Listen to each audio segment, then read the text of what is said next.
Hello students, आज हम बात करेंगे सेकंड ग्रेड वैकेंसी को लेकर के। अगर हम सेकंड ग्रेड की तैयारी कर रहे हैं तो हमारी स्ट्रेटजी कैसी हो, हमारी बुक लिस्ट कैसी हो, साथ ही साथ टाइम टेबल को कैसा सेट करें जिससे कि हम दोनों पेपर्स को इजीली समाहित करते हुए अपने लक्ष्य तक पहुंच सकें और सेकंड ग्रेड को क्रैक कर सकें।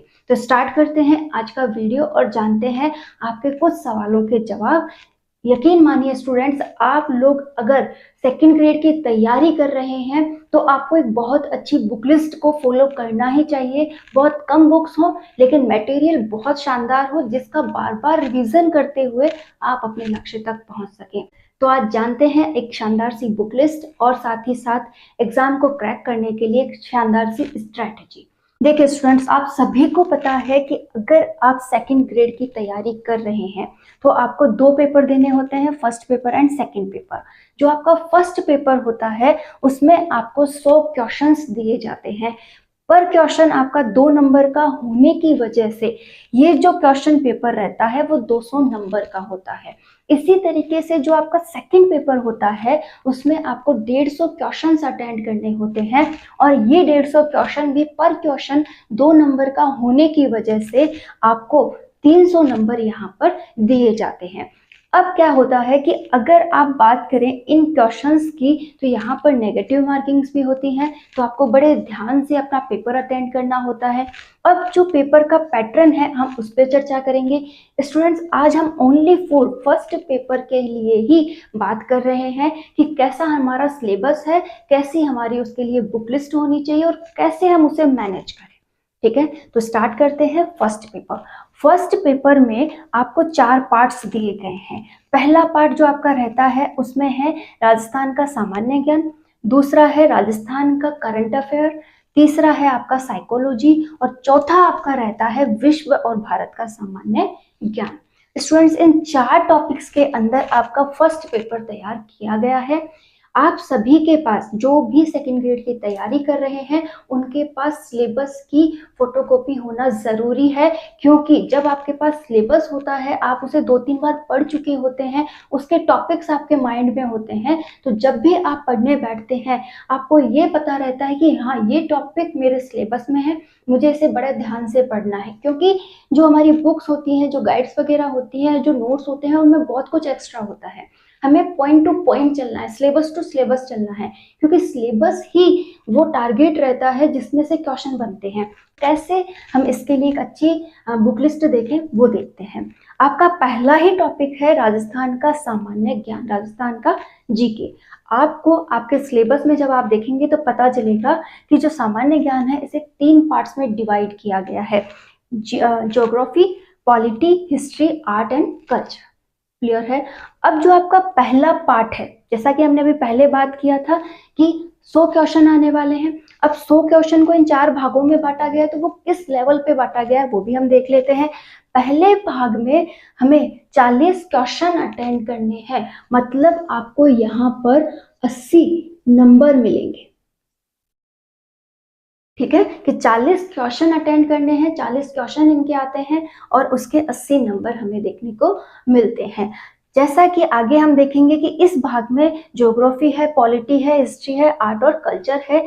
तो जो ज्योग्राफी रहने वाला है वो यहाँ पर 10 क्वेश्चंस रखेगा, साथ ही साथ पॉलिटी के 10, साथ ही साथ आपकी हिस्ट्री एंड आर्ट्स के भी 20 क्वेश्चंस आते हैं।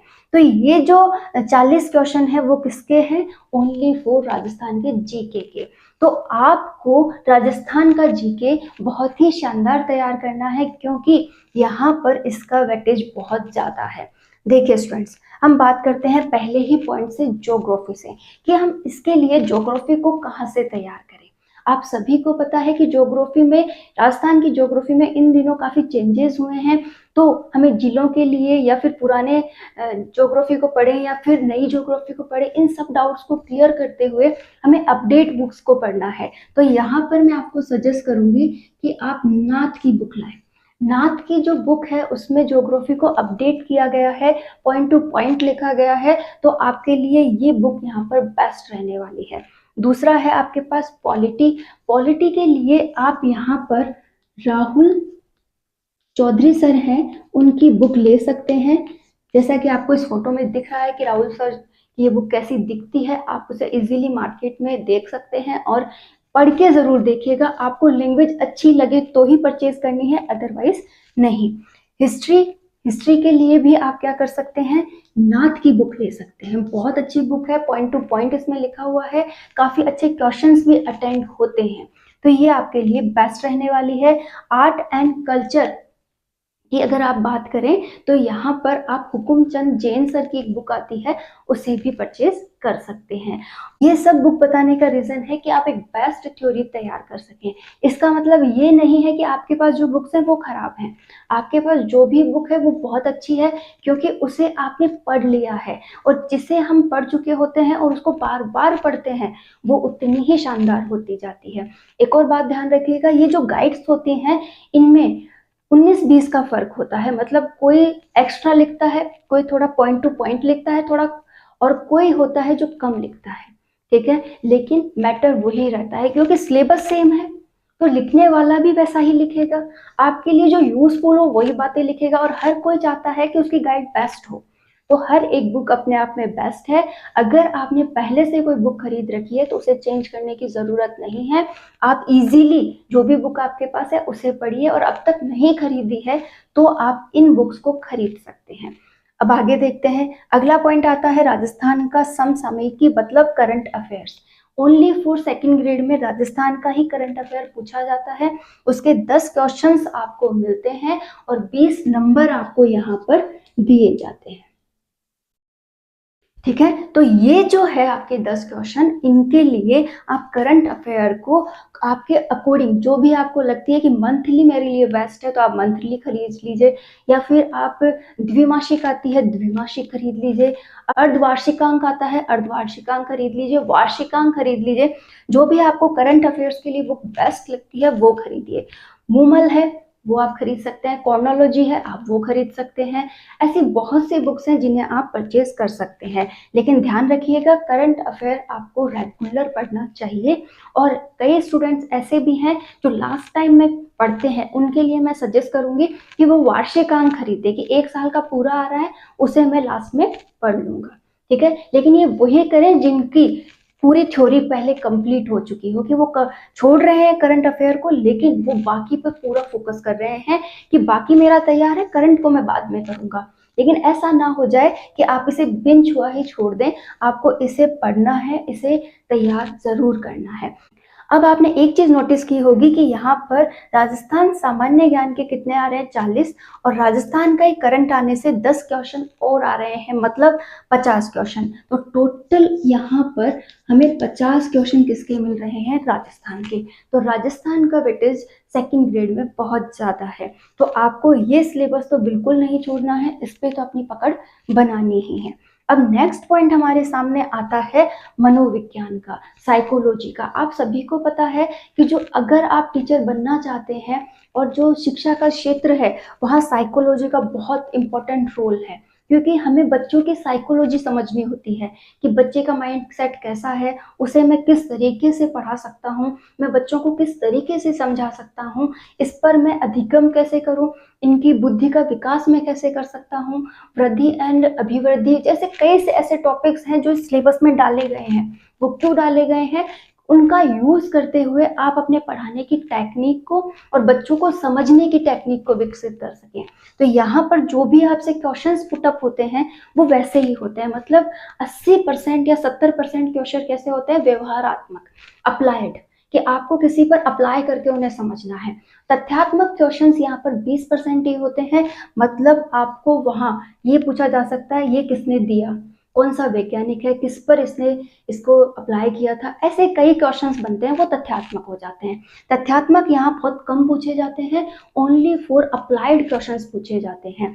तो साइकोलॉजी आपको समझ के पढ़ना होता है, और अगर आपको समझ के पढ़ना है उसके लिए आपको एक बहुत ही ज्यादा बेस्ट बुक की जरूरत होती है। मैं यहाँ पर आपको 3 सजेशंस देती हूँ कि पहला, आप वंदना जो मैम है उनकी बुक ला सकते हैं, वंदना जादौन नाम है इनका, आप इनकी बुक ले आइए, या फिर आप धीर सर हैं इनकी बुक ला सकते हैं, और एक और है सिखवाल, आप इनकी भी बुक ला सकते हैं। देखिए डीपली पढ़ना है तो धीर सर कि आप बुक ला सकते हैं। सिखवाल में आपको पॉइंट टू पॉइंट मिलेगा, और वंदना जादव मैम की लैंग्वेज बहुत अच्छी है, तो आप वंदना जादव मैम की बुक भी खरीद सकते हैं। ये आपकी चॉइस है। आप जब भी शॉप पे जाएं पहले इन्हें पढ़ के देखें। एक आध पॉइंट पढ़ने से या एक आध पैराग्राफ पढ़ने से आपको लैंग्वेज समझ में आने लग जाएगी, तो आप वहां से अच्छे से देख परख के अपने लिए बुक का सजेशन करके लाएं। और पहले से आपके पास कोई बुक या नोट्स अवेलेबल है तो वो बहुत बेस्ट है, आप उन्हें रखें। और जहाँ पे भी आपको लगता है कि ये चीज मेरे समझ में नहीं आ रही है या ये बुक मेरे समझ में नहीं आ रही है, आप अपनी ही बुक से वो टॉपिक उठाइए, उसे ऑनलाइन एक बार जाके थोड़ा सा पढ़ लीजिए। आपको जब वहां से पढ़ के रिटर्न आके आप अपनी बुक में पढ़ते हैं तो कई पॉइंट ऐसे होते हैं जो आपको क्लियर हो जाते हैं। तो स्टूडेंट्स, अगर आपकी परिस्थिति अच्छी नहीं है, आपकी फाइनेंशियल कंडीशंस अच्छी नहीं है, तो हमें पैसे एक्स्ट्रा बर्बाद नहीं करने हैं। जो भी हमारे पास सोर्सेज हैं उन्हीं के बेस पर हमें बहुत अच्छी पढ़ाई करनी है। अब चलते हैं हम थोड़ा आगे। अगला भाग हमें दिखाई दे रहा है विश्व और भारत का सामान्य ज्ञान के। अब जो है एक टॉपिक और है जिसमें हमें विश्व और भारत के बारे में पढ़ना है। अब तक तो हम जनरल जो भी राजस्थान का मनोविज्ञान का देख रहे थे, अब थोड़ा जो एरिया है वो बड़ा हो गया है कि विश्व और भारत को टच करते हुए हमें पढ़ना है। इंडियन पॉलिटी पढ़नी है, इंडियन इकोनॉमी पढ़नी है। पॉलिटी के लिए भी आप अगर ऑथेंटिक बुक लाना चाहें तो आप खरीद लीजिए, बहुत लेंदी सिलेबस हो जाएगा। इसे आप क्या कर सकते हैं, एक गाइड मात्र से पढ़ सकते हैं। साथ ही साथ इकोनॉमी है, इकोनॉमी भी आपको एक सेम गाइड में मिल जाएगी। और वर्ल्ड एंड जो इंडिया का ज्योग्राफी है वो भी आपको सेम गाइड में मिल जाएगा। तो इनके लिए मात्र एक गाइड काफी है, आप सबके लिए एक गाइड ले आइए। अभी इकोनॉमी से रिलेटेड अगर हम क्वेश्चंस की बात करें तो सडनली हमारे सामने बजट आ जाएगा, तो बजट से रिलेटेड क्वेश्चंस पूछे जाएंगे। दूसरा, आर्थिक समीक्षा करके जो भी बुक हमारे सामने आती है हम उसे पढ़ लेंगे कि आर्थिक समीक्षा के लिए एक बुक निकाली जाती है, उसे आप अच्छे से पढ़ लीजिए। या फिर ऑनलाइन इनके बारे में जितना भी मटेरियल अवेलेबल है उनमें से टू द पॉइंट आपके सिलेबस में जो भी दिया गया है उन्हें सर्च करते हुए आप थोड़ा बहुत मैटर वहां से भी कलेक्ट कर सकते हैं। तो ये आपके लिए बेस्ट रहेगा। यहाँ पर आप अपने अकॉर्डिंग कोई भी एक गाइड खरीद सकते हैं जो भी आपको सही लगे। आप लक्ष्य की भी ले सकते हैं, शिखवाल की ले सकते हैं, नाथ की ले सकते हैं, ये आप पे डिपेंड है। अब एक और बात कि कई स्टूडेंट्स के पास सेकंड ग्रेड की फर्स्ट पेपर की एक कंबाइंड गाइड भी होती है, आप वो भी परचेज कर सकते हैं। ये मत सोचिएगा कि मेरे पास एक है अलग नहीं है तो मैं क्या करूं। जो भी आपके पास होता है वो बेस्ट है, बस उसे पढ़िए, उसे बार बार पढ़िए, रिवाइज कीजिए, तभी आप अपने सिलेबस को कवर कर पाएंगे। हम सेकंड ग्रेड की तैयारी कर रहे हैं, हम बच्चों को पढ़ाने वाले हैं, तो हमारा माइंडसेट भी चेक किया जा रहा है कि क्या वाकई में हम अपने स्टूडेंट्स को पढ़ा सकते हैं। तो आपको आपकी पढ़ाई को करते वक्त एक बात ध्यान रखनी है कि जो भी मैं पढ़ रहा हूँ वो इस लेवल का पढूं कि सामने वाले को पढ़ा सकूं। और ये एक बेस्ट तरीका होता है किसी भी चीज को सीखने का, कि अगर आप किसी चीज को बहुत शानदार तैयार करना चाहते हो तो पहले उसे ऐसा तैयार करो कि सामने वाले को पढ़ाना है। क्योंकि आप में एक डर आएगा कि सामने वाला मुझसे कुछ भी पूछ सकता है, तो आप उस चीज को दुगना अच्छे से तैयार करोगे। तो आप ध्यान रखिए जो भी आप तैयार करें वो बहुत ही शानदार तैयार हो। अब एक और पॉइंट, जिस किसी ने भी अब तक कोई भी बुक नहीं खरीदी है वो एक बार कलाम एकेडमी के जो नोट्स टाइप बुक्स चलती हैं उन्हें भी पढ़ के देखें, उनमें भी बहुत शानदार मटेरियल अवेलेबल होता है। मैं एक और बुक का नाम यहाँ पर सजेस्ट करना चाहूँगी, वो है कलाम एकेडमी। कलाम एकेडमी के लिए ये वाला पोर्शन आप उनकी बुक्स में देख सकते हैं। साइकोलॉजी भी अगर आपको लगता है कि मुझे वहाँ देखनी चाहिए तो एक बार ज़रूर देखिएगा, और ये वाला पोर्शन भी आप उनकी बुक से देख सकते हैं। लेकिन इन सब को छोड़कर मैं कहूँ कि अगर आप इनकी भी देखते हैं तो भी बहुत अच्छा है, आपका सिलेबस इजीली कवर अप हो जाएगा। ये तो हो गया हमारी बुक्स का कि हम कौन कौन सी बुक्स देखें, क्या रहे। अब एक और बात कि हमें कितने नंबर इसमें लाने चाहिए। आप सभी को पता है कि सेकंड पेपर अगर आपका आर्ट्स का है, एसएसटी का है, हिंदी है, अंग्रेजी वगैरह है, तो इनके जो स्टूडेंट्स होते हैं उनके इन पर पकड़ बहुत अच्छी होती है, उनकी जो कट ऑफ है वो थोड़ी हाई चली जाती है। तो हो सकता है वो 130 प्लस चली जाए, ठीक है। तो उन्हें थोड़ा इसे और ज़्यादा फोकस के साथ पढ़ना होता है। अब मैं साइंस वालों की बात करूं तो साइंस वालों का साइंस पोर्शन बहुत स्ट्रांग होता है, लेकिन ये जो पोर्शन होता है वो थोड़ा वीक हो जाता है। इसके लिए उन्हें क्या करना है कि उनकी परसेंटेज थोड़ी कम रह सकती है, जैसे 120 या फिर 110 तक उनकी रह सकती है। तो उन्हें थोड़ा इसमें थोड़ा रिलैक्सेशन मिल जाता है कि हाँ मुझे थोड़ा इसमें आराम भी मिलेगा।